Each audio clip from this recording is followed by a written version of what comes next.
Oi, gente, essa é a ideia, que seja um espaço para a gente falar de coisas legais, coisas bacanas da música daqui de Porto Alegre, do Rio Grande do Sul, né? E a primeira coluna eu pensei justamente a banda mais interessante que o rock gaúcho já gerou e que é uma banda muitíssimo menos conhecida do que ela deveria ser. É o Liverpool. Estou muito assustado com você. O Liverpool começou na segunda metade dos anos 60, aqui em Porto Alegre, quando tinha uma cena muito rica, logo que chegou os Beatles e começou a Jovem Guarda e tal, em 1965, 66, 67, por aí. Para vocês terem uma ideia, em 1967, se fez um concurso nacional de bandas de Jovem Guarda. O que chamava de Jovem Guarda na época? Eram as coisas Jovem Guarda mesmo, naquela onda do Roberto Carlos, do Erasmo e tal, mas era também toda e qualquer espécie de rock. Tudo era chamado de Jovem Guarda. E nesse concurso que teve em 67, só no Rio Grande do Sul se inscreveram mais de 2.000 bandas. Daí vocês têm uma ideia de como estava essa cena, né? Como estava se armando. Naquela época não se fazia show em teatro, essas bandas não gravavam, não tinham como ouvir. Então, como é que elas tocavam, né? Não tinha como ouvir no rádio. Elas tocavam em bailes. Eram bailes para jovens, né? Onde as pessoas iam dançar ouvindo rock, ouvindo música rock, como se dizia então, né? Pela primeira vez. Então eram 4, 5 bandas que se revezavam, geralmente tocando repertório de outros artistas, tanto nacionais quanto estrangeiros. Isso era 90% das bandas. Algumas poucas começaram a compor seu próprio material. E entre elas tinha os Brazas, de onde vai sair o Luiz Wagner, o guitarreiro, né?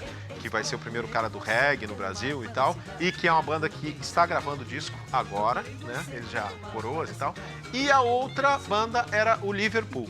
O Liverpool, todos eles eram da Vila do IAPI. O que isso significa? Que eram filhos de comerciários, filhos de gente da classe trabalhadora e que ouviam muito rock, mas também ouviam muita música brasileira e ouviam muita tropicália.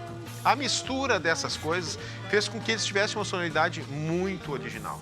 Dá para dizer que, assim, a importância que tiveram os Beatles no mundo com a sua psicodelia, os Mutantes no Brasil, ou no Uruguai e na Argentina, a banda Os Shakers, em Porto Alegre esse papel foi desempenhado pelo Liverpool. Vocês acham que eu estou exagerando? Pois acabam de sair discos do Liverpool no Japão e na Inglaterra e na Alemanha, muitas décadas depois. Só sei amor, só sei sonhar, só sei amor, só sei sonhar, só sei sonhar. Só sei amor, só sei sonhar, só sei amor, só sei sonhar, só sei sonhar.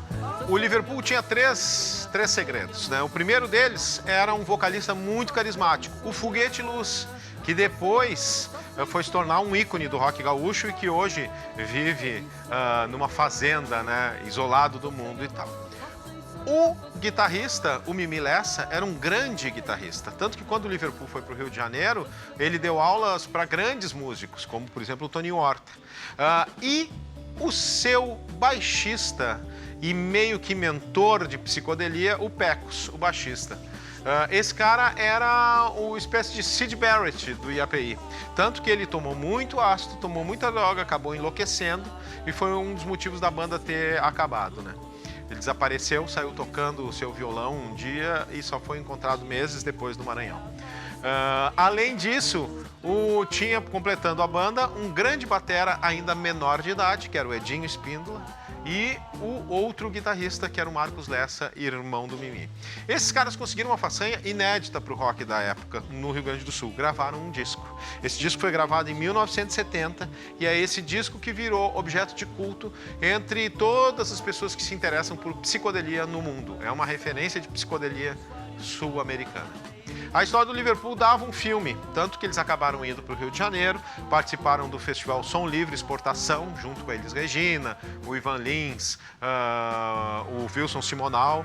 Eles acompanhavam os artistas do Som Livre Exportação e tudo ia muito bem de vento em popa se a banda não tivesse acabado de uma forma muito, assim, representativa daqueles anos. Eles estavam morando numa fazenda emprestada por uns amigos no Rio de Janeiro. Esses amigos, eles não sabiam, eram ligados à resistência contra a ditadura. E um dia bateu a polícia lá e, achando que eles eram os guerrilheiros, levou todo mundo preso. E assim acabou a banda.